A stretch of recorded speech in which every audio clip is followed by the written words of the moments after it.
Welcome into the Scene Project Sports Network. I am your host, Bubba Starts. You are here tonight for the SPSN Tailgate Show. A little bit of a rebrand here as we got calls from the Vikings lawyers and decided that it was better not to fight $1 billion franchise and just adjust our tone. This is your training camp preview tonight. I'm flying solo for a little bit here. Coach Cody's going to join us later. Hopefully my guy RAP is going to get a chance. I know he's live on his channel right now. So much to get to. Training camp is upon us. I know we've all been waiting for this moment. It's been a long, especially for us Vikings fans, 6 months or so without football, and it's nice to get back in here now and really get fired up for this season ahead. It's been a long time since I've been in with y'all. I really appreciate everybody sticking with us. I hope you enjoyed your break. I haven't been on this program specifically in quite a while, and it was a nice little break. I hope you all had a great time after Father's Day and OTAs finishing up. This little lull in between now has finally come to an end, and we are here now celebrating football once again. Training camp getting ready to start. Nolan, Teasley, Kevin O'Connell speaking earlier today. I don't know that there's much in there necessarily in the press conference that we didn't already know. I thought there were some pretty interesting comments. Listening to KOC, especially talk about the quarterback position. Obviously, that's going to be a hot topic of discussion for the next, I would say, probably 7 to 10 days. Yeah, you guys jump in the comments. Let me know you're tuning in, where you're tuning in from. We really appreciate everybody being with us. Shout out your city in the chat. Appreciate everybody, especially in this first, 20, 30 minutes of the show, kind of flying solo. It's just going to be me flapping my gums. So love to see you guys in the comments. We can go back and forth on some hot topics. What did you guys think? I know most of you have probably watched the presser by now. Anything telling from that you thought was interesting? Shout out to y'all tuning in with us. So ready for some football. Let's get to the games already, right? I know they ain't even started practicing, but man, I'm ready for this. Want to shout out our sponsors, Odyssey Exteriors, coming in the clutch. Always shout out to my guy Cole Quinnell. His company's been doing some amazing things, putting roofs on people's houses, right? Putting roofs over people's head all summer. There's been a lot of storms. I know they just had some big ones out there in Wisconsin, and while during the season we got no love for the people that rep the green and gold, right now our hearts go out to people around the Appleton, Wisconsin area with those major tornadoes going through last night. Some really crazy footage that I saw today, and always got love for football fans around the world. It's not just Vikings fans here. It is everybody. If you love football, then we love you, and excited to get into it tonight. So we're definitely going to cover the Jamal Adams signing. Brian O'Neill just got a big contract re-signing. Glad that they got that done and it didn't drag out any further. We're going to talk about the presser. We're going to get Rap and Cody's thoughts on those, and we're going to talk about how excited we are to watch this QB battle kind of unfold over the course of the next couple of weeks. Before we do anything, I'm going to go ahead and roll a quick ad so I can get this out of the way for our sponsors with Odyssey Exteriors, and then I'm going to be right back. You guys jump in the chat. I want to know what you're most looking forward to for the for the training camp session that we're about to watch here. Quick word from our sponsors, and we'll be right back. In Minnesota, your home faces it all. Brutal winters, pounding hail, and summer storms that don't hold back. That's why homeowners trust Odyssey Exteriors, your local, family-owned exterior experts based right here in Burnsville. From roofing and siding to gutters, windows, and decks, we use Midwest tough materials and certified crews to protect what matters most. With an A-plus rating from the Better Business Bureau and a reputation for integrity, We treat your home like it's our own.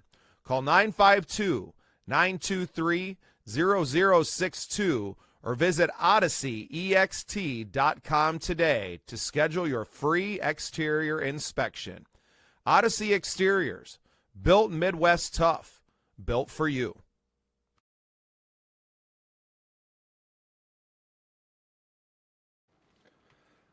Like I said, huge shout out to Odyssey Exterior, sponsoring everything that we do here with the SPSN Tailgate Show. We got some great stuff coming at you this football season. Skullfest happening September 12th. Really excited to get together with that whole crew. It's going to be a really amazing day. That'll be at the Crooked Pint. The tickets go on sale in just a couple of days, guys. So make sure you're getting your tickets in there. Hoping that the Odyssey Exteriors can be a part of that as well, as we're really excited to go. We're going to be doing a live show right from Skullfest.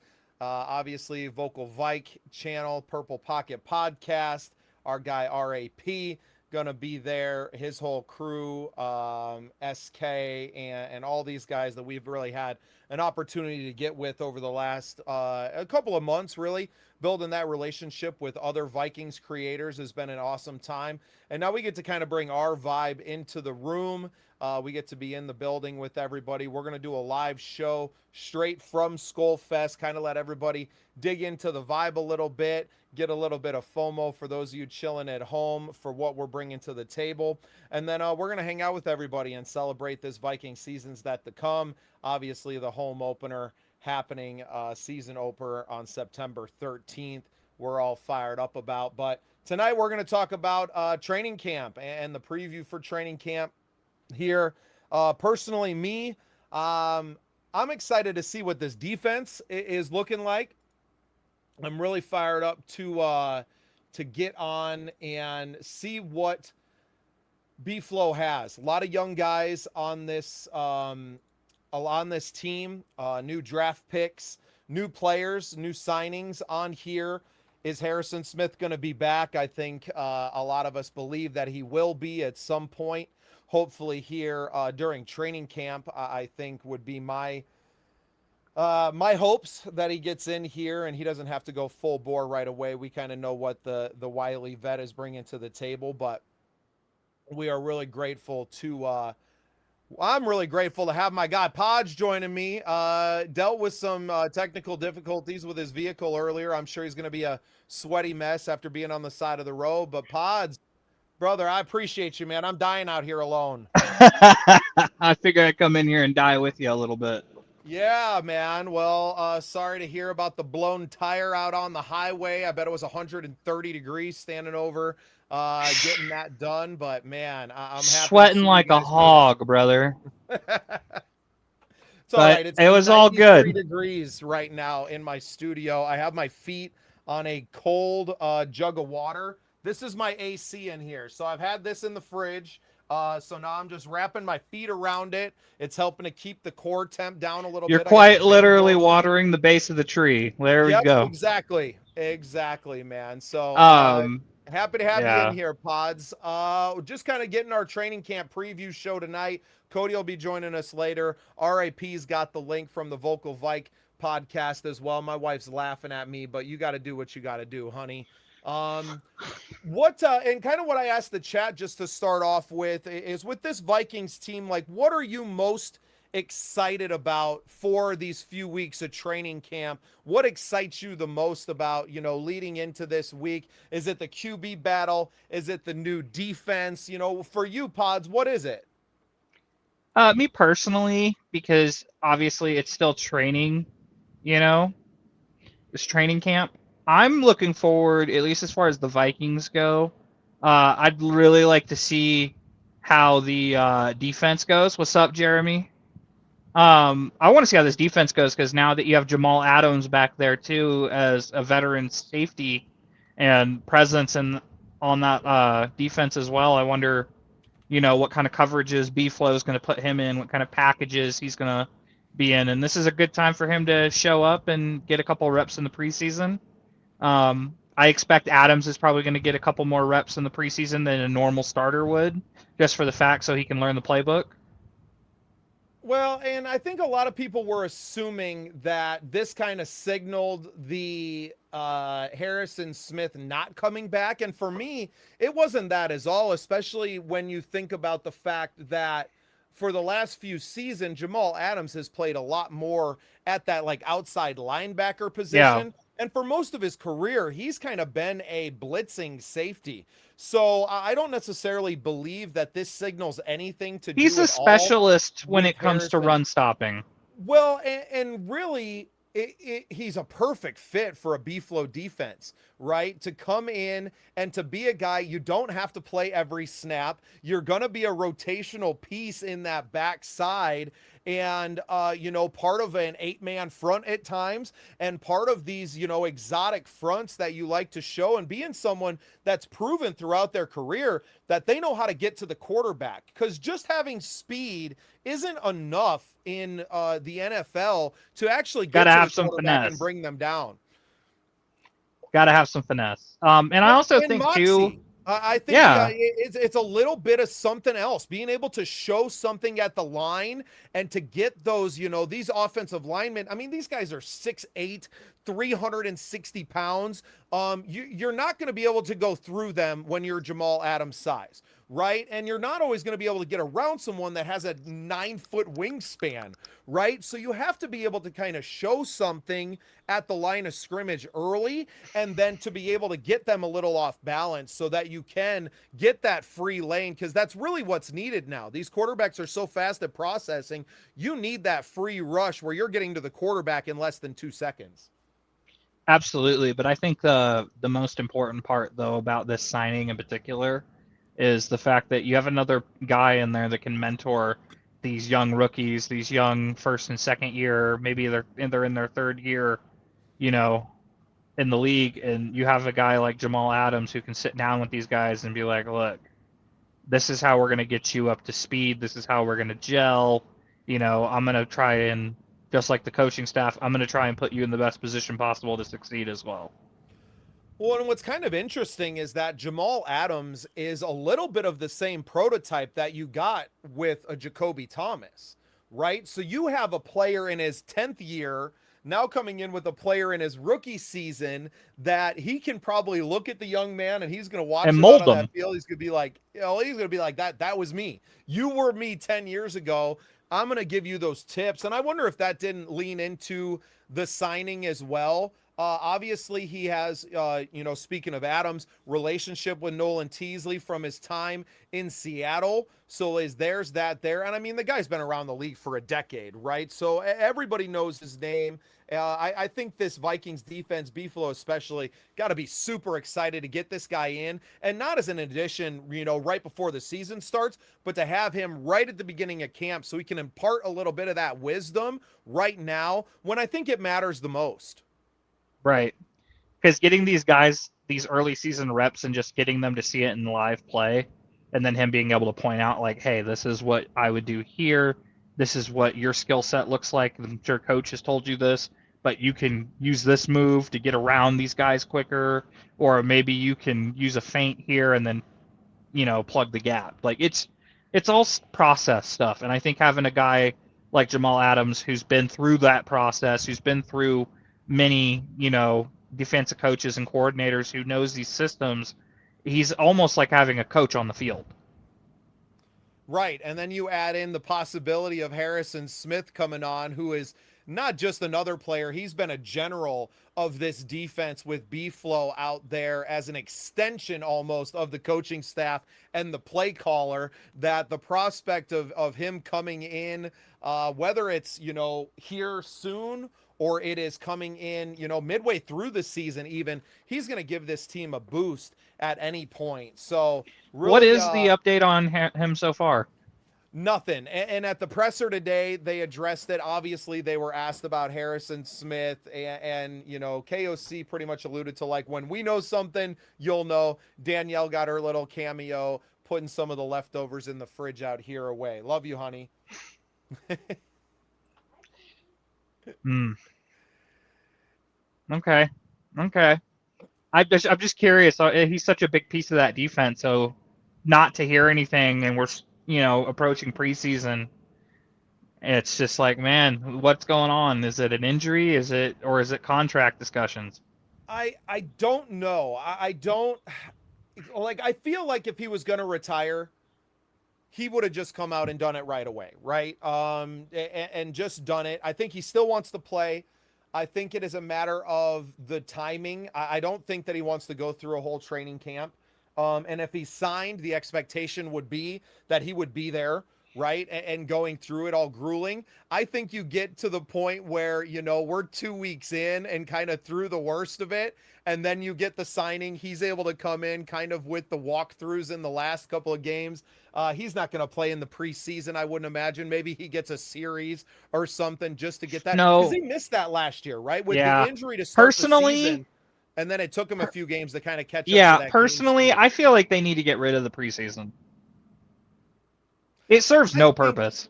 What are they at? 3 games now? I think Yeah. two is probably enough to get your reps, but they're so important for those bottom of the roster guys. You hate to have them take more of that away. I think you do need the preseason. I don't think that you can take away all of it. But I would like to see them. I don't know that I would even say that I'd like to, but they're not going to start the season any earlier because it's too damn hot already, right? And you can't really keep pushing it back and pushing it back and pushing it back, as far as the season goes, right? We're already playing into the second week of January before the playoffs even start. So you really, I think maybe a second playoff or a second preseason game, 2 preseason games, you extend training camp, and then that maybe gives teams a little bit more of those, what KOC talked about a lot today too, was those joint practices, right? Maybe you're able to get 2 rounds of joint practices that callous the teams a little bit more playing against another team, but you're doing it in more of a controlled environment. Maybe that's something that gets out there, but what I mean with preseason is just get rid of the televised stuff and just have these, because what we used to do in Pop Warner and high school football? Dude, we used to just run scrimmages against other teams in the off season, like leading up. There was no television for that. There was no recordings of that except from the coaches.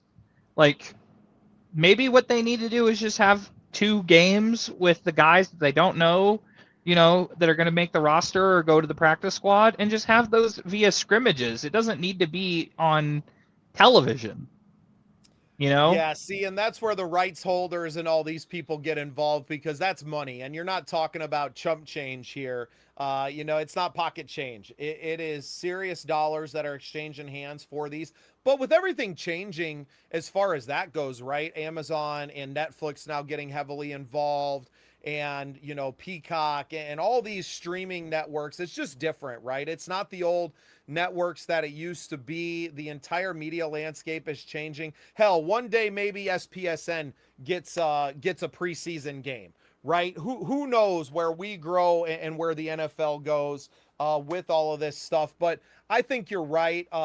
It's probably getting written into a lot of contracts, and maybe it's not coming out publicly, but guys are like, look, I'm not playing more than 20 snaps in the preseason, because you can't afford an injury, right? If you're injured, you're not collecting checks.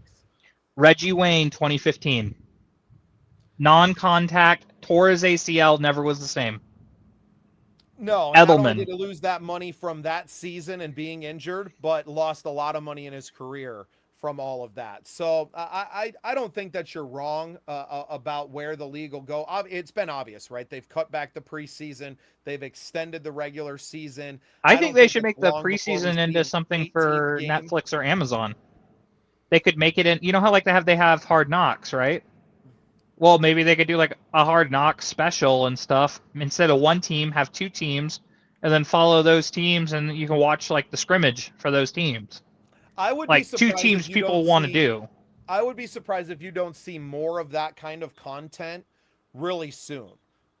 Because I think it's great stuff. Now, I don't know if there was contracts signed with it's HBO, right, that does the Hard Knocks series. I want to say so it's probably Max. Hey, so babe. I don't I don't know what those contracts look like, right? If they had a 10 or a 50, a 5 to 10 year deal on that, or what was oh, hey, Scotland. But we have, I think people love that content, right? And I don't think that teams and coaches love it as much as, and front offices love it as much as us as fans do. But I think you're going to see more of it. And I think when Well, teams get to the point where they all have their, similar to what you're seeing in baseball a yeah. lot, right? The Cubs have marquee and the Yankees have their own network, and a lot of these teams have their own things going on, that maybe you see more of that kind of stuff. The Bears have a pretty good media, department on their side, and they kind of do that. I forget the name of I think it's, 1800 Hallish Drive or something, which is the address for their They practice do have a facility. surprisingly well done media conglomerate that they do their stuff through. Well, you're one of the big Um, three major markets. You kind of have to. Minneapolis, not as much, right? You're still in the Big Ten markets, right? The biggest in 10 in the country, but you're not one of those marquee, franchises. As much as we love this team, it's just the reality, right? Minneapolis is a smaller city. The fan base, while passionate, okay, is hold on, not hold on. as big. I don't want to say this to offend any Vikings fans, okay? But it has to be said. Kind of piggybacking on what you've just said, they're not Green Bay and they're not Chicago.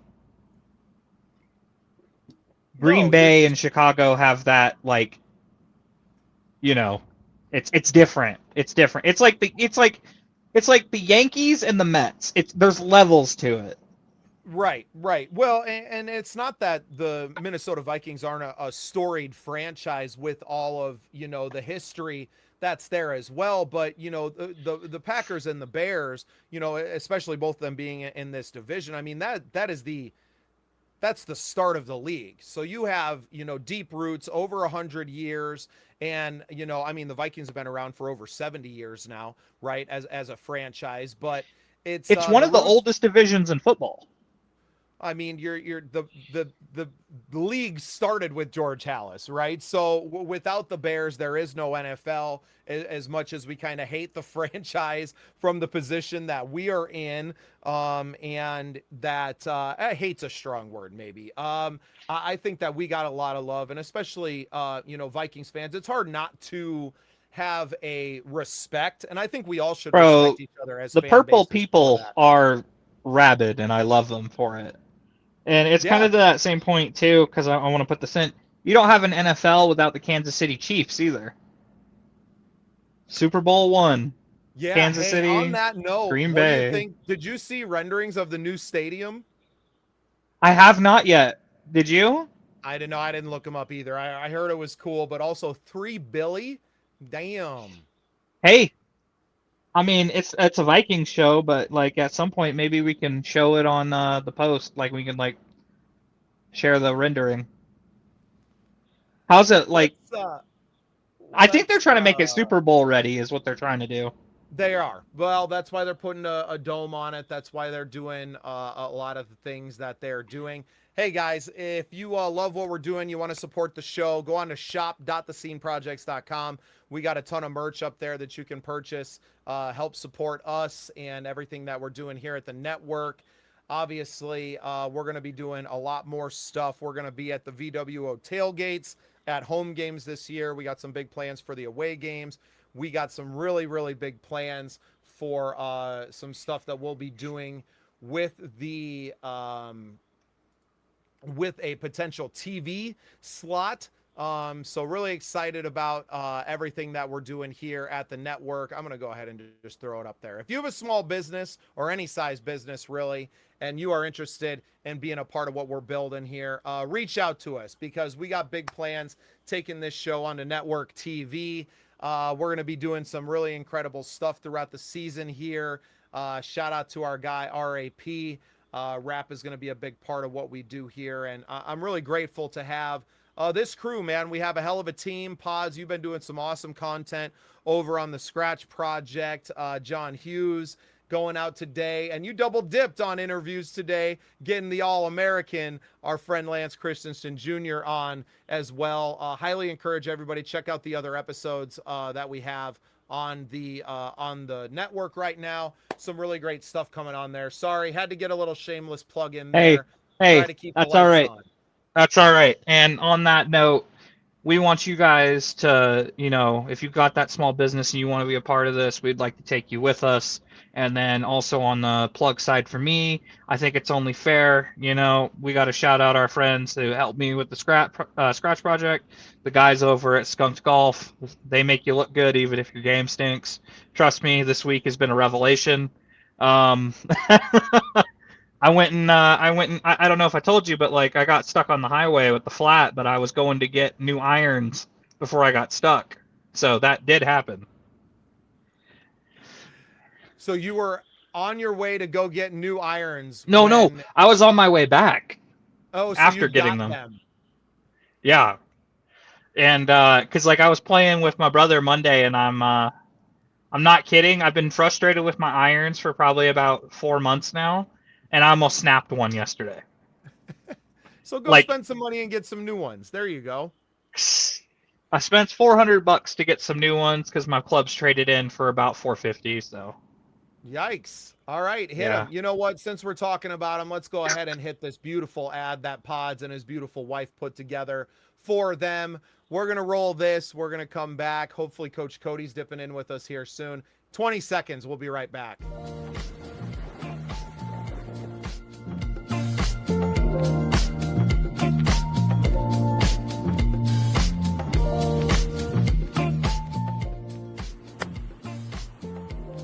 Skunked Golf. Look good, even if your game stinks. God, I love that ad. They do too, man. I appreciate everything that you do for the show and everything that you bring to the table. It's been a crazy, last 6 months of the network. We really got this show, formerly Vikings United, up off the ground. And you guys, if you don't know, reason for the name change, the Vikings lawyers called, said, yeah, you can't use our name. We decided we're not going to fight with a $1 billion franchise. We walked away from it. We just rebranded everything, stick with our brand with SPSN, call it the Tailgate Show. All good. We're going to be doing a ton of it this year anyway. So for those of you tuning in thinking you're going to see Vikings United, same show, same personalities, slightly different. Just a different coat of paint. Branding. Yep, that's all. That's all. Well, same and I think car. for us, I mean, there's a ton of Vikings creators out there. And we do tend to kind of dip outside of Vikings fandom a little bit too. I think we're a lot different in the fact that we're willing to bring in other franchises and to bring creators in from other spaces as well. So, we're a little bit different, and that's okay. There ain't nothing wrong with that. Ain't nothing wrong with that at all, boss. Sorry, I just my head was getting a little cold, and I needed to put some stuff on there and just Well, talk I about hope you that guys outside. are all subscribed to the network. Today is our preview of training camp today. Obviously, we had the presser from Nolan Teasley and Kevin O'Connell. Obviously, they were asked a lot about the quarterback situation, the competition, as it were. Pods, I don't know if you got a chance to listen to the presser today at all. But if you did, I think KOC made some really, his comments were what you would kind of expect in a lot of ways. But when he started waxing poetic about Kyler Murray, really hard to believe that JJ McCarthy has a snowball's chance in hell of becoming the starting quarterback before the first game of the season. But what would you think are the things that a young quarterback would need to show to prove himself over an established starter and a former number 1 overall pick in this league? Is there a small checklist that you think that they might be thinking about that would be like, he would have to check all of these things and A+ all of these to be named the No. starter over a Kyler Murray? No, because I think Kevin O'Connell brought Kyler in, and I think Kevin O'Connell's going to hitch his wagon to Kyler simply because he doesn't, and he's saying it without saying it, and he's still saying that he doesn't think JJ's ready for it, and he may never be. And I don't know that that's necessary, and I don't know that that's true. One, No. Hold on. He may never be under this coach. I think they wanted him last year, and I've repeated this, right? The plan was never to have JJ McCarthy miss an entire year of playing football with an his injury. rookie year. Right. And then to come in last year, I don't know that it was ever in the playbook for him to be the starter all of last year and to be learning on the job, right? With a team that's kind of built to win now, I don't know that it was ever in the playbook. I wonder if this is a little bit of a reset, because ultimately I don't believe that this franchise is going to pay upwards of $45-50 million. Who knows? He could ask for $60 million to a Kyler Murray, especially if he goes out and wins double-digit games in purple and gold this season, right? So I think that you are getting almost a reset to where they wanted to be maybe in the rookie season, that you're getting a little bit of a redo on that rookie season of JJ McCarthy. You can sign that 5th-year option and extend him. I don't know that this coaching staff is as out on the kid long-term as this fan base, or at least half of them seem to be, and how many people are painting him to be. I think there's a lot of development left that can happen in the right environment, and I don't believe that being the starting QB in the NFL is necessarily that environment to do the learning and growing that needs to be done to be prepared for that position. I agree with you, but I think there's conditions to this, to be fair. I think that he needs to learn, but I don't know if Kyler's the guy to learn under. And to be quite frank, outside of B-Flow, we don't know what this coaching staff's going to look like in the next 6 weeks. We really don't. Well, let's not say 6 weeks. Let's say by week 6, because we said this. Yeah, like we said this before. We took a little bit of a break. We said that if they start anywhere in the realm of 0-6, 1-5, 2-4, and 500 might even be pushing it, I think KOC's gone. That's what I think. I'm interested to see if they make a change in the middle of the season. I think that bye week is the assessment. It would be interesting to me with the Nolan Teasley, because I think it's obvious that KOC was, when we know it from reporting, that KOC was in that room during this interview process, right? So he has built a relationship with Teasley, and for, maybe in a small fashion, a reason that Nolan Teasley has a job here with the organization. So I don't know how much loyalty there is to the coach, but as I kind of spoke about with some comments that were being made to this point, that who's going to be the head coach? And it's like, you already have head coaching material and a guy who's done it inside of the building in B-Flow. At least he could perform in that in an interim status. Yeah, but they got that lawsuit going on, so I don't think that matters. I don't think the lawsuit matters to the Minnesota Vikings. I don't think he'll ever get a head coaching job anywhere else because of that. I don't think the Vikings care, because if they did, they wouldn't continue to pay him more money than any coordinator in the league. But Bubba, let me ask you this, okay? You used to be a Bears supporter, right? Yeah, that's where I grew up. And let me ask you a question. Why was it that your front office gave you so many headaches up until the last couple of years? Well, they gave me headaches until I left them. But mostly it was because a lot of holding on too long, a lot of malpractice, I guess I would allude to, right? That you felt they just never really had a grasp of what the hell they were doing. Right. So that's kind of where I'm at with KOC. How long is too long? And even if the guy that he brought in has a job thanks in part to him, do you really want to see, because I use this as an example, even though they've had a couple of good seasons in there, look at how long Jacksonville held on to their GM before they finally got a new one. Look at how long, Tampa Bay held on to their GM before they finally got a new one, and now they're starting to turn the ships around. Like, how long is too long on a head coach, though, has a relationship like this with the GM? Because I'm sorry, Minnesota deserves better than mediocrity. Well, speaking of better than mediocrity, that is a great point to bring in our esteemed guest every single week here on the SPSN Tailgate Show. Coach Cody, what's going on, brother? What's going on, fellas? How we doing tonight? We're good. We're good. Pods is filling in for me. I was dying out here for about 15 minutes all by myself, just chatting away.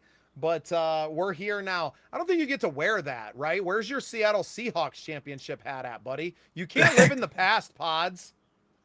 Man.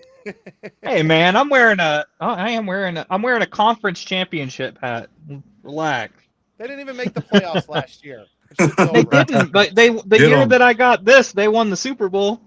Yeah, well, Yeah. nobody cares what you did last year or the year before. Yeah. Coach, So, Cody. Yeah, go ahead, Pods. Cody. Yeah, how we doing, man? How you doing? How you feeling? I'm good. I'm feeling a little flat today, but I'm good. Let's get it. Like his tire. So, like I said that I feel like the Minnesota Vikings, they deserve more, the fans, and quite frankly, that team deserves more than just mediocrity. How long of a leash do you continue to give KOC? Because I feel like, clock's got to be ticking at this point. Oh, I mean, it's hard to put a actual number on it and just say like, oh, this guy's got X amount of years. But it all depends on performance. But if you keep on making it to the playoffs, yeah, that's cool. But then they're gonna want you to get past the first round. Then you're gonna want to get past the second round and then like win the thing. So I mean, the expectations always go higher and higher, and sometimes it's hard to meet that. And sometimes good coaches get let go because of that. Not saying the KOC is like one of the top 10 coaches, but I mean, he's one of the good ones that we've had in recent memory. I agree with that. Coach, QB competition, obviously going to be a headline throughout most of training camp here. They addressed it at the presser, talking about their process a lot. And I guess, not to just like rehash what they were covering, but I guess more getting your opinion as a coach yourself who's been through this training camp.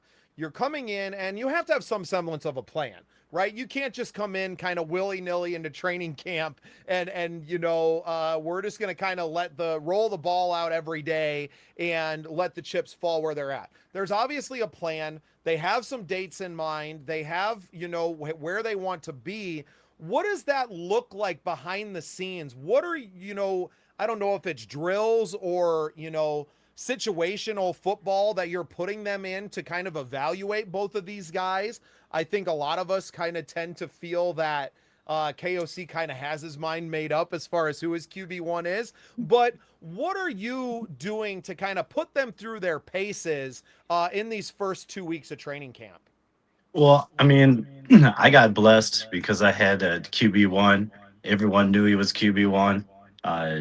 And even the other quarterback that was competing with him ended up just switching positions because he knew it was QB1.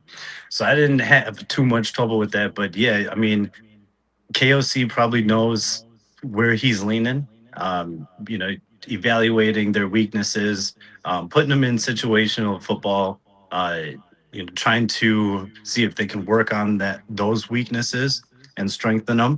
And then, but yeah, there's definitely some dates in mind that they're like, hey, like if this dude doesn't pull his weight and perform by this date, then like jobs other dudes. But it's gonna be extremely exciting to see how this process rolls out. Yeah. Hey, Bubba, didn't you say that KOC was renowned before the hiring of before he was hired for the Vikings? Didn't you say that he was renowned for being a quarterback whisperer or a quarterback guru? That was his whole thing. He kind of earned that title over his first 3 seasons. That QB whisperer moniker that a lot of people have laid on him at this point through the work that he kind of did with a Josh Dobbs, and then the resurrecting of the career Sam Darnold. Of Sam Darnold, right? Daniel Jones. I think that really had him in there, and people, I don't think he ever has called himself that, right? Maybe he's reiterated that, but I don't know that it was necessarily something that he crowned himself with. A lot of people looked at, and I think it was honestly before the Sam Darnold resurgence. I think it was really with like when he was getting wins out of Josh Dobbs and whatever court, I can't even remember all their names, the Nick Mullins, and getting wins out of some of these guys that have never been and will never be again starters in this league, right? So he gets that moniker, and I think it has a little bit to do with the fact that he did play quarterback in the league himself. That makes him a little more in tune with that position in particular. But, it wasn't something that he came to the team with beforehand that he came with. I think he kind of earned that, I guess, while he's been here.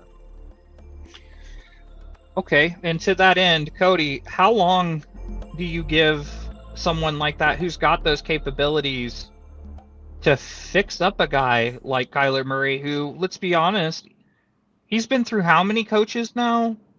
And, he started with Cliff Kingsbury, Cliff left, and he's had 2 coaches since then.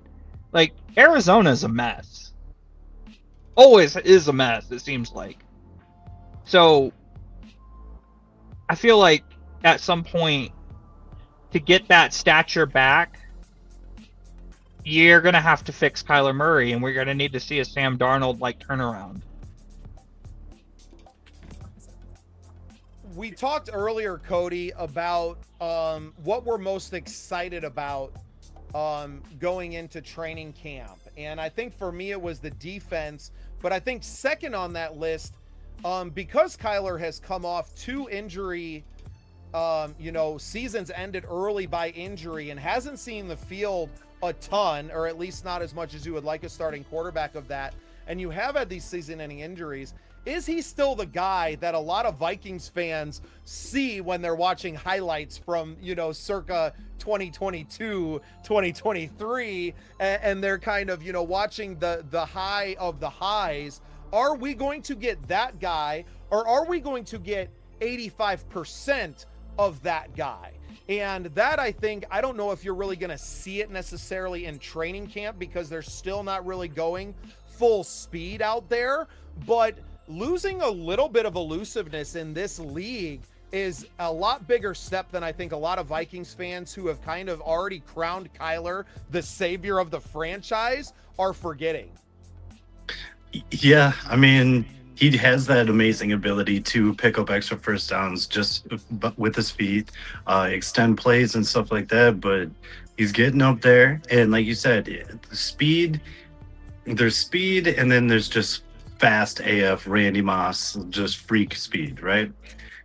As you get older, everyone knows you're going to get slower, weaker, whatever, but just losing a couple steps is a mile. Brutal. At the end this of, league yeah. ends careers, right? Yeah. But it's brutal for him at his size. And a guy, well, right, because you can't stride out when you're 5'9". Randy Moss was fast because when he got his legs going, he's Usain Bolt out there, right? Right. He's just gonna stride past you and fly around you, 6'4", and he's got that reach. I mean, he was just a different human being, right? Kyler is not that. Kyler is your size, coach, right? Like Yeah. not much. I mean, he's a little bit bigger built. He's in the NFL gym all the time, right? And not working 75 hours a week, slinging Facts. cars out on the asphalt. But he is a different athlete than a Randy Moss or even, a Justin Jefferson, right? Those guys, those levels of speed are different. He was able to that elusiveness, and those legs have to pump. Can you do that after, a couple of knee injuries and a couple of, we haven't seen it. Before you elaborate on that, Coach, let me give you a little thing real quick so you guys can talk about this. Okay.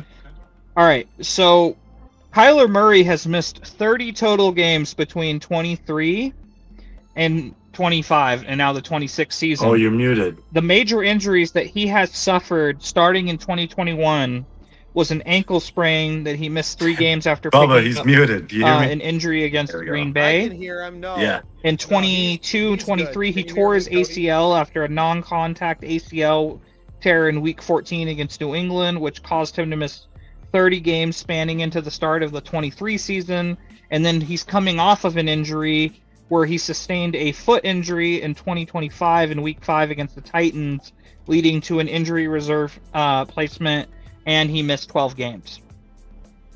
All of this is affecting his mobility. So as a coach, and this guy's coming into your system, what are your expectations? How much of this do you think for the Vikings do they need to be able to get out of Kyler Murray for this to be a successful campaign? That's a lot of games missed. I mean, for it to be successful, I'd say he's got to give us at least 70-80% of the games, if not more. The performance has got to be there. Just him being healthy. I mean, if the performance isn't there, he's going to be just sitting on the bench anyway, so the health won't matter really. But I mean, I'd say 70-80% of the season he's got to give us. Maybe get shaken up a little bit and out for maybe a quarter or so, but like we're going to need him to be there the whole season, durable, which is a lot to say because he's really not durable. And I think that it might be a little unfair to give that to him. He was pretty durable early on with those first several years of his career. And then just these last 2 years, can you not hear me, Coach? Go out and come back in, and I'll kind of wax poetic a little bit. I'm going to kick you. Kick you and come back in. We'll get Coach back in here. So for me, and what I guess Coach was alluding to, that 80% of games, we're talking about the guy's got to start 13 games for us, and he has to be 100% of the athlete he can be inside of those games. And I think what gives me a little bit of pause in all of this is that we don't know if he is 100% of himself. I think there are a lot of assumptions being made right now about Kyler Murray. I think fans are looking at the player that he was 5 years ago and assuming you're getting that guy. And unfortunately, Father Time is undefeated in this league. And a guy that has been, is a little bit, older, a lot closer to 30 now, and is kind of coming at that cliff, although it doesn't come as fast for quarterbacks as other positions, that he is still coming off 2 season-ending injuries and is on the cusp of beginning a new season with a new team. I think there is a lot to be had here that we definitely need to be, I would say, a little bit cautious of as fans. And I don't believe that is I don't think that that's wrong to say that. The guy only played 5 games last year, all 17 and 24, and then only played in 8 games in 23, only played in 11 games in 22. So in the last 4 seasons, he's only played 16, 33, 41 games out of a possible, I think they were only 16, 32, 48, and then 17 last year, 55. So, I mean, missed a ton of time, and kind of to your point, Pods, just going over again the games missed, and you know, a lot of games, and people are looking at that. You know, yes, he played 2 years ago, he played all 17 games, but you had seasons where he missed significant time 3 out of the last 4 years, right? Right. He only played in 5 games last year. Is this guy the same guy that people are watching on highlights from 2021? Right? Like, no, I have to say not. no.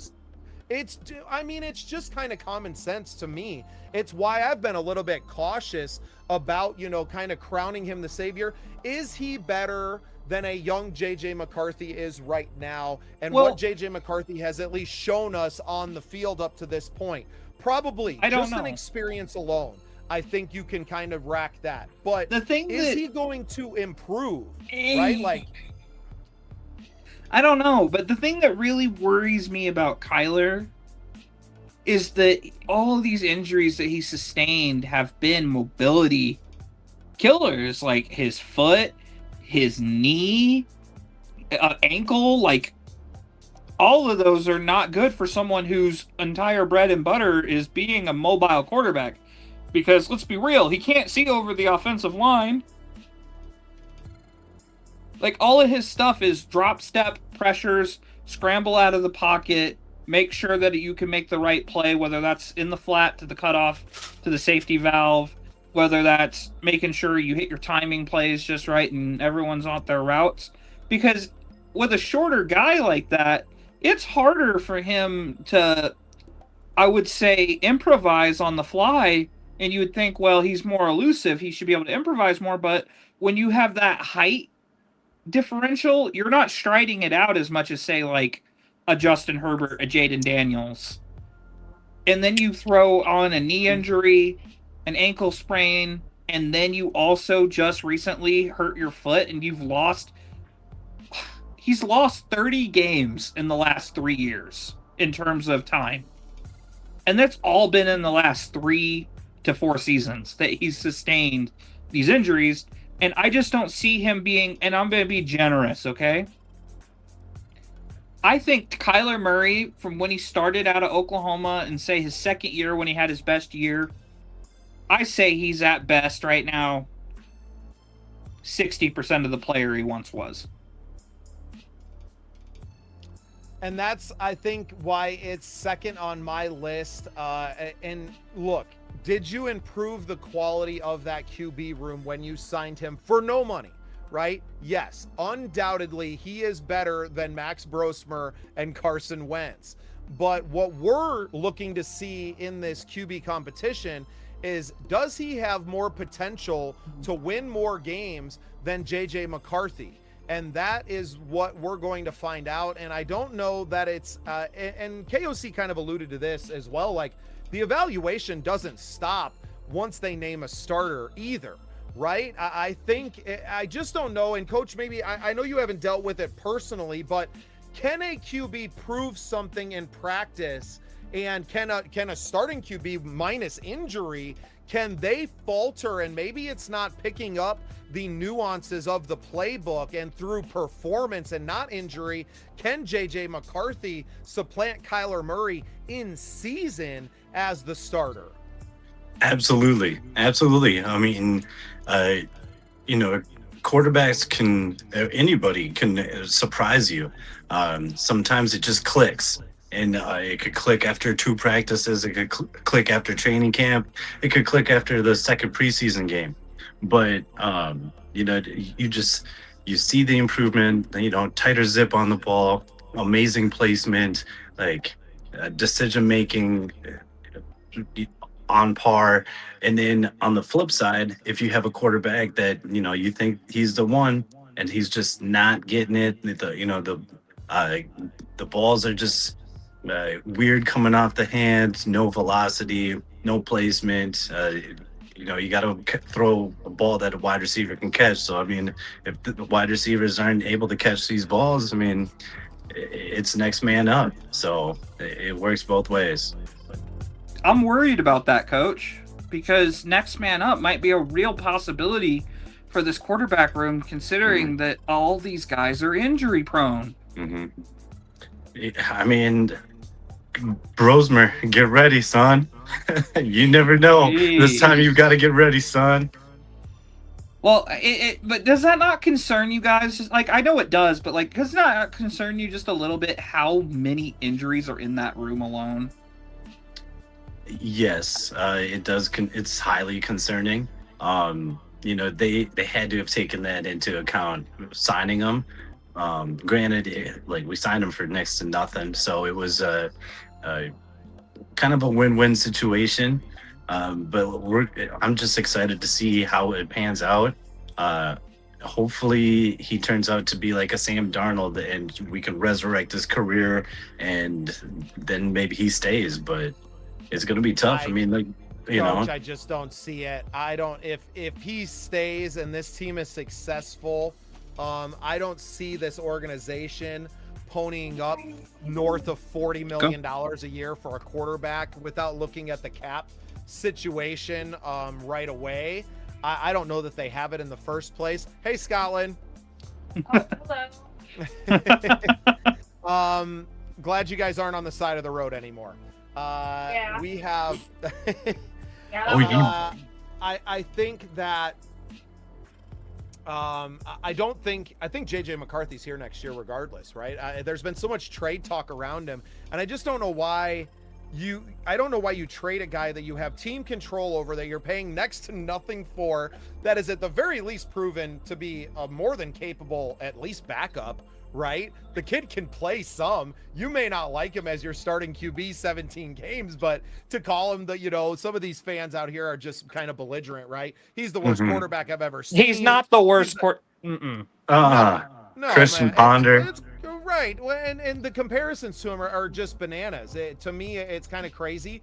I think it sucks because this team doesn't suck, right? Like, the defense is good enough that you're in games, you're playing up to that level with good teams, and then JJ's sailing a ball 20 yards over somebody's head, and you're Three like, and out. What are we watching? It just makes the bad points stand out so much more. Where if you're a bad football team and there's no expectations, nobody's even watching, right? Nobody cares. So I think there was definitely some of that playing against McCarthy last year, and the reason that people coming in with Kyler are so excited. But what Pods and I were kind of alluding to and talking about the injuries is that people are watching highlights of Kyler Murray from 2021, 2022 when They're not getting that player on fire, right? Like, yes, he was one of the best quarterbacks in the league for those few years, but as we've kind of alluded to, is he that guy anymore? And I think that the easy answer is no.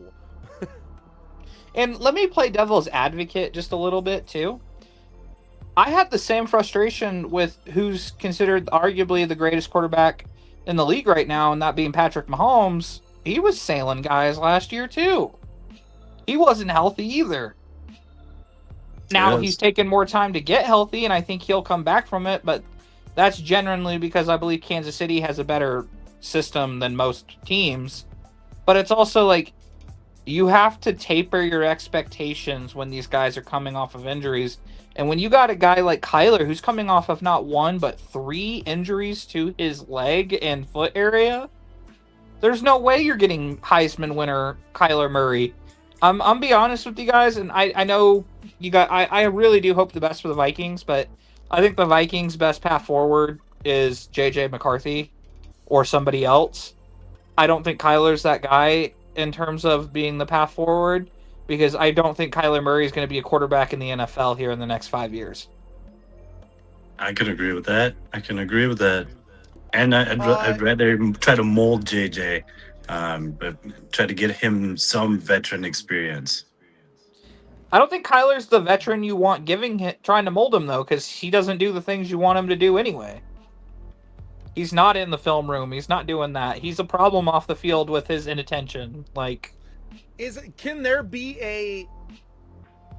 kind of be an effect to that too, where you bring in a Kyler and go, hey, that could be you, JJ. You want to keep being kind of immature and keep playing these games. You could be this guy, and you could be signing for no money in, what should be the prime of your career. And people are going to be talking about, if the season doesn't go his way and Kyler Murray isn't performing, that he's washed up and he's never going to get that top money that he thinks he deserves ever again. I genuinely think if Kyler doesn't show out, this is it. 100%. 100%. This is his last shot, especially as a starter. This is it, dude. Like, I don't think if there is a second chance, like, this is your last chance at being a starter, because otherwise, and I don't mean to offend, because Minnesota loves the man, he's going to be Teddy Bridgewatering the rest of his career before he eventually lands down the practice squad. That's crazy, but yeah, I like that. Well, the Kyler Murray signing was the big one of the off season for sure. And now on the eve of training camp, couple of big signings announced today.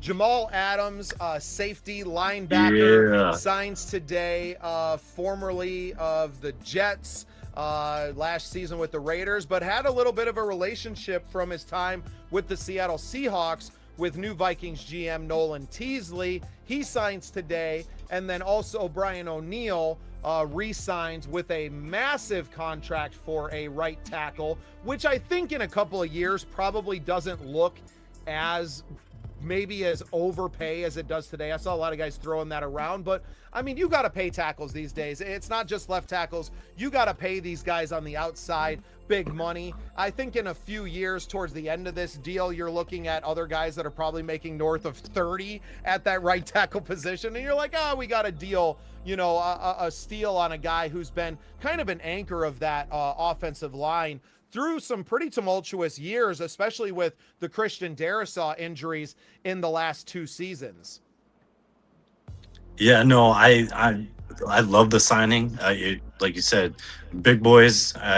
Football, it all starts in the trenches, and he's been an anchor for that offensive line. One of the best players on that offensive line, other than Darrisaw, but loyal player, great in the community. Better human. I loved it. Yes. And then with Jamal Adams, like, that was huge. That put a smile on my face. I'm not even gonna lie. Now, Coach, we and Pods and I touched a little bit on this earlier already, but a lot of people, I think, were talking and seeing, Jamal Adams. They still think of him as a safety, so they thought that, this obviously signaled that Harrison Smith is retiring and is not coming back to the team. I don't necessarily feel that way. How do you feel about it? Well, didn't we sign him to be a linebacker, though? I don't know that they put a position on it when they signed it. That is the position that he's played the last few seasons in more of that role as kind of a outside linebacker, get after the quarterback kind of guy, not a typical, outside linebacker, stand up, getting on the line, but somebody that's going to rush the passer from that outside. Cody, think of it basically as the Miami Heat are signing Giannis at shooting forward and power forward, but he's going to play the 3, the 1, and the 4, right, and probably the 5 at some point too. Right. Yeah, no, I mean, he could probably do both. Have that kind of hybrid, and safety. That's great for packages. Yes, and that's just another weapon that Flores can use. I wonder how many more years Adams got. Is this just hey, we need a bridge safety or like a bridge linebacker, veteran presence out there until we can draft or sign one? I don't know, but I like the signing. I don't know how long he's got, but man, I really do hope that all the time he's got, it's nasty defense the whole time. Mm-hmm. Yeah, no, I'm ecstatic to see what B-Flow's got for us, because he's one of the most creative defensive head coaches or defensive coaches, defensive coordinators. His schemes are out of this world. Yeah.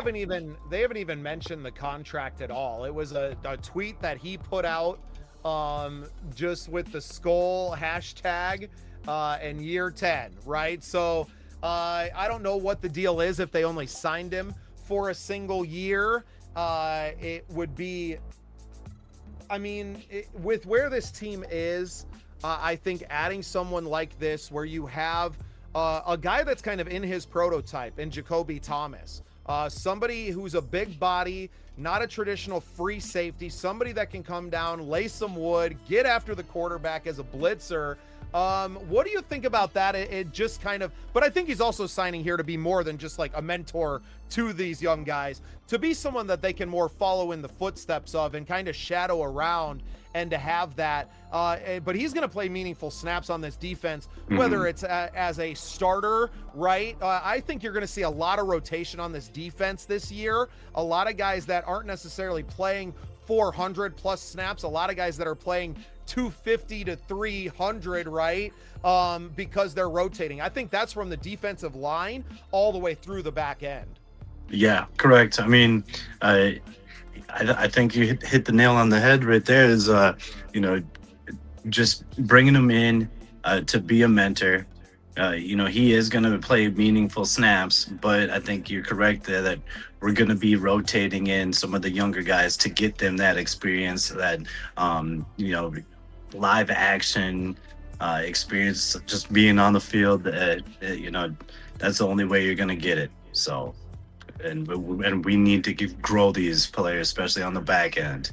As a defensive guy, and especially as a DB coach, how do you feel about that? Not necessarily having, four guys, your two corners and your two safeties that are just locked in. They are your guys. And having this, I think our outsides are set. I think we feel pretty confident about the guys that we have in place now with a couple of the signings that have happened here, in the postseason. But to having a little bit of a rotation through that linebacking core and that strong safety, where you are kind of rotating guys in and out through the middle of that defense, do you feel like having fresh legs out there is more of an advantage than having to trot out maybe a little bit of inexperience at some of those positions? Because you are playing, you're going to be playing rookies at every level this year, right? These rookie defensive tackles are going to play. The rookie linebacker, I think, is going to play. I don't know exactly where they're going to end up putting. His name's evading me right now, but the kid from Cincinnati. And I think Jacoby Thomas is going to see the field, right? I don't know if he's going to play, 300 snaps or anything and be a quote unquote starter, but the young man's going to see the field. So what are your kind of feelings as a coach in that? And how do you kind of balance those scales? Well, I mean, yeah, I think to answer your question it's better to have, I think it's better to have fresh legs out there. Especially, it's a long season. Some games can be just grueling and take a toll on your body. And, the inexperience, it is what it is. We just got to face the facts. But I think the rotation and just getting that live action will help the whole situation. And, just to get them a little bit more along and further in the process and getting that experience, stick them on special teams. You know what I'm saying? Just anything to get them a few more extra snaps. Do you feel like getting them out there on early downs, especially with the Jacoby Thomas, on your typical running downs as like a first and second down guy, come down here, fill in the box, get that game experience when you're not going to be necessarily exposed on a third down or, God forbid, fourth down situations, right? That you're kind of trotting them out there early and letting them kind of take some of these licks, knowing that you have, a Jamal Adams, possibly a Harrison Smith, right, to throw back there on those key downs that have literally seen everything in their time in the league. I mean, yes and no. You can go that way, and yeah, I do believe on the early downs, run like the obvious running downs, Yeah, it'd be nice to save some of the wear and tear off the older players, the Jamal Adams, the Harrison Smith, hopefully. Um, but at the same time, they're gonna see and get exposed. I'd rather get those licks out the way. But that's me personally. Just I- the NFL quarterbacks are NFL quarterbacks for a reason, and there's a reason why there's only a handful of starting, like, quality starting quarterbacks, and there's barely any handful of qualities backup quarterbacks. So I mean, they got skill. They're gonna make you look like a fool a couple times, but it's just that's the experience that I need them to get. And there's going to be some ups and downs, but we got to go through them. It's just got to happen. I mean, these young guys are going to play in the preseason, right? Is there things that you're doing because, I mean, Jamal Adams doesn't need a ton of time in training camp back there. Yes, he needs to get the playbook, but B-Flow isn't really running off of plays anyway. It feels like it's all instinct once it gets going. Obviously, there's responsibilities, right? There's gap responsibilities when it comes down to there, but feels like most of that defense is just instinct. How do you address it as a defensive coach now in training camp? Are you putting these guys, especially these young defenders out there, and getting them as much action in this training camp as you possibly can, and worrying a little bit less about catching up a vet like Jamal Adams? Even though he's new to the team, you got to get these young guys out on the field. Is that kind of your take on it as well? 100%. 100%. Vets like Adams, Harrison Smith, they know they've been around the block a few times. They know how to prepare themselves. And with Adams, it's just learning the plays, especially with B-Flow. He's got to be able to learn that scheme. And so yeah, I would be using this time to try to accelerate any amount of progress that I could, especially with the younger guys. Get them out there, get them more extra reps, and take away some from some of the veterans that don't really have to prove anything. I agree, because it gives you guys way more reps, and it gives the coaching staff a better look at these guys who they need to start molding for the future. Did you have something, Pods? You came back all excited. Oh, no. I was excited because I took care of a problem all on my own without your help. Oh, you're a big boy. Big boy, You're man. a big boy now. No, but I think the last thing, and just kind of building on what Coach said, is you already have a guy in Flores who is an amoeba of a coordinator when it comes to making these defenses and getting the best out of his guys. He can just make them fit where they need to fit. And to have someone like Adams come in is just priceless. It's really it's invaluable. Like, there's just another general you can have out there, especially in the run game and on some of these safety packages where you have a guy like Adams who can plug that gap or go and play linebacker, come up and play closer. Like, you don't know what he's doing, and I think that's a real boon to have on the defensive side of the ball, especially when you're a coordinator, because you can plug and play this guy in multiple places, and he can teach these guys how to play just like him. And when you got multiple guys that are learning from a stud like Adams, who are learning to plug and play the way he does, that's a recipe for a lot of quarterback sacks and pressures. Right. Sorry, trying to solve some issues on the background. I'm putting my big boy pants on, Pods. All right. So now that he's trying to solve things in the background, I'm going to take this podcast over. It's going to be the Kansas City Chiefs tailgate. Here we go. I'm kidding. All right. On that note, Pods, we definitely plan to expand this, and that was another reason for a little bit of the rebrand as well. I think we want to be known. There's plenty of guys out there, and we're friends with some of them, right? We're friends with Rap. He does a lot better job about covering this Vikings team specifically, where we really want to be somewhere where we can talk about all things football. And now the rebrand kind of allows us to do that. So I think we're going to get into more of that. I don't know that we're going to do, previews for every single team out there, but I don't find it to be, outside of the realm. I'm kind of torn, right? I'm just as close to Kansas City as I am to Minneapolis, right? So I could have gone either way. Yeah, with my fandom. Fandom, I've had my fandom since I was 4 years old, so there was no way for me to go. I was born into the Bears, and it just never went well for me. And especially being out here in South Dakota for most of my life now, there really aren't too many Bears fans. There is something to being a fan outside of the market. Right. At least you weren't born as a fan. You weren't born into the factory of sadness as a fan. You weren't born as a Cleveland Browns fan. I mean, once the team, I could have moved to Baltimore, right? When the team left and been a Ravens fan, and they were pretty good after that. So, it's not all bad. I mean, the Browns won a Super Bowl. They just weren't the Browns anymore. Yeah, I need to follow the team, man. No, there's going to be a lot. You mentioned something when we were talking about Brian O'Neill earlier, and I wanted to point it out because he was one of the players that was at the Unreal Celebrity Softball game that we attended back in May.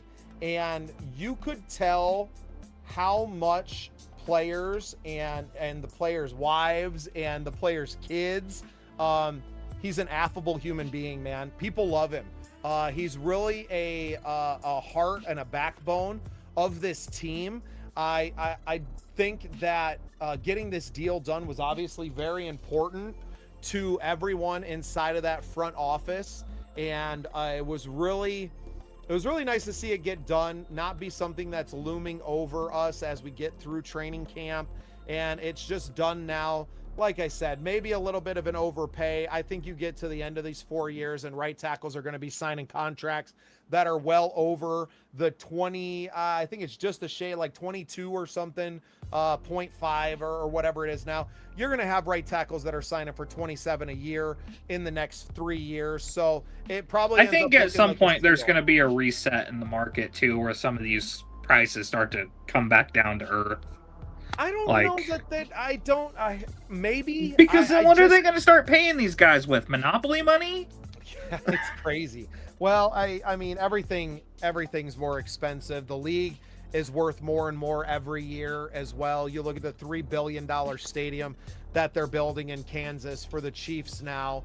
That it's crazy. Where does it all come from? How do we just keep printing more of this stuff? How, I don't understand any of that. I'm not an economist. I don't know. I think Jerry Jones to go check his bank vault. Maybe some people have been taken off the top. Yeah, I don't know. It doesn't seem to be like flowing from one thing to another. It seems like it just keeps on getting, there just seems to be more of it all the time, which is weird to me. But where can I get some of this stuff? I mean, sign us up. Sign me up. We're definitely looking for it. But obviously, I want to throw out a huge congratulations to Brian O'Neill getting that done ahead of camp here. And I think that kind of wraps up, besides the Harrison Smith, he's not retired. So it's not like he's coming out of retirement. It's just, the hanging on and waiting for that news to drop. It sure felt like we were going to have an answer before the end of training camp. Now KOC didn't necessarily allude to that, but it seems to me like, Harrison's going to take his time right now, see how the body feels.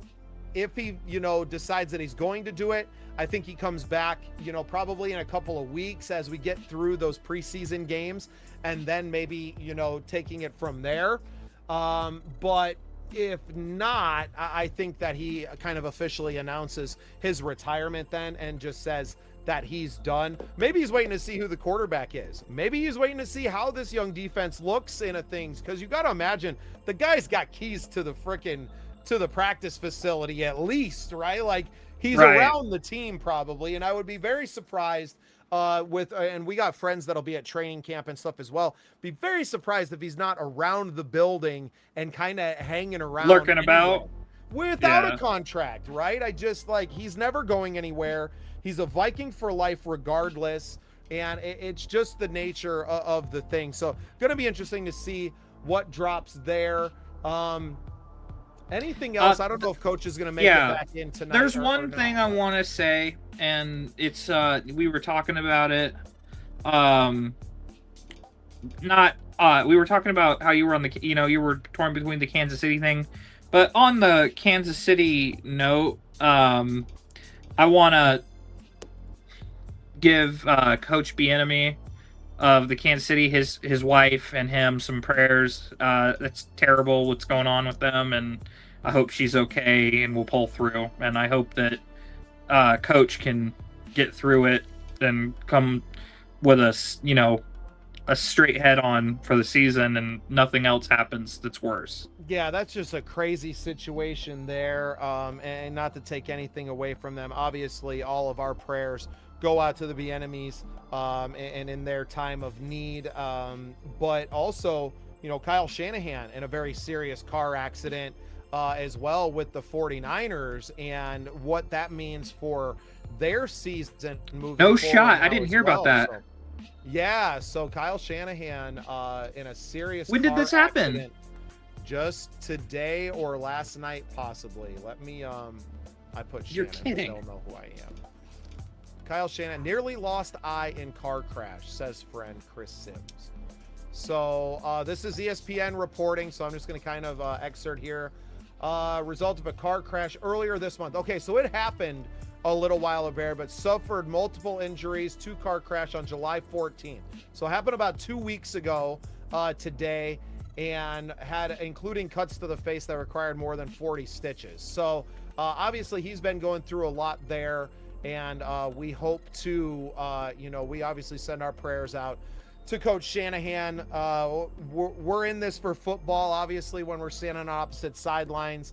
It's every man for himself, but we never want to see things happen like this to coaches or their families, or to players and their families for that matter either. So a lot of prayers go out around the league this year and this week, as just some really crazy situations here through this time. And life is so precious, right? And even you guys today, anything could have happened with your tire in a blowout and things like that, or being stranded on the side of the highway even. I hope you had cold water to drink and you guys didn't suffer any illness because of that, and no injuries.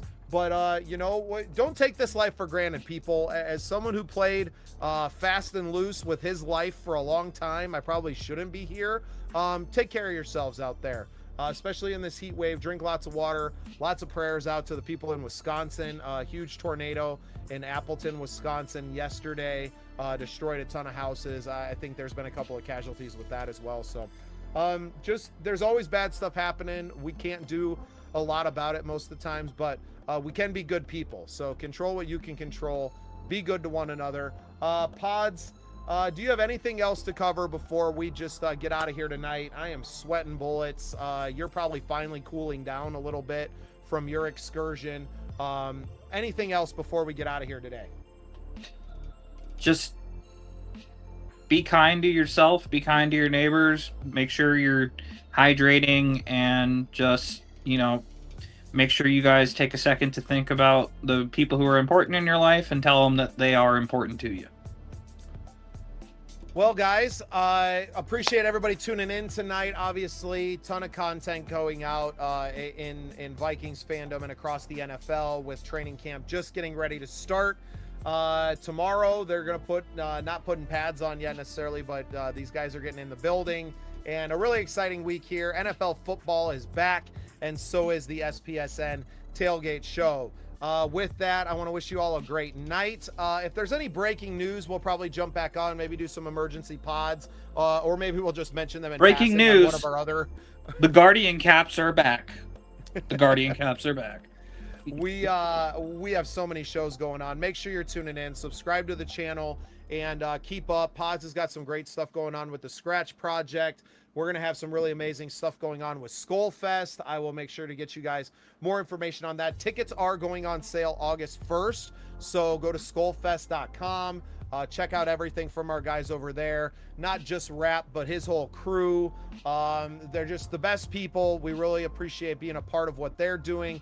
Can't wait to join them all up in Minneapolis at the Crooked Pint on September 12th for the best Vikings party anywhere. It's going to be a blast. We're going to be doing a live show from there. Lots of great stuff coming with us. We got a lot more great golf content coming. If you missed the episodes today, Pods had John Hughes, Master Professional of Instruction, on this morning. And then this afternoon, he had NCAA All-American Lance Christensen Jr., who finished runner-up in the national tournament this year, on with him this afternoon on a live stream. So tons of great golf content. I have some really cool conversation coming up with the director of the Southern Arizona chapter of PGA. I do believe that one's coming out on Friday. Shout out to Cesar Balgagnon for coming on the show. And we are talking about some really, really big stuff that we're going to be planning for later on this year as well, because as you know, the golf season never ends in Arizona or Southern California or Florida. So lots of great stuff to come. If you guys love golf, make sure you're checking out the Skunk Golf Company. Their link is in the description here. Go shop with them. Support us by supporting them and buying their sweet gear. We all got the hats and the shirts. If you've seen any of our golf content, you've seen us in it. We love you guys. NFL football is back, baby, and we couldn't be more excited about it. If we don't see you before, we will see you next Tuesday for another episode of the Tailgate Show. Good night, everyone.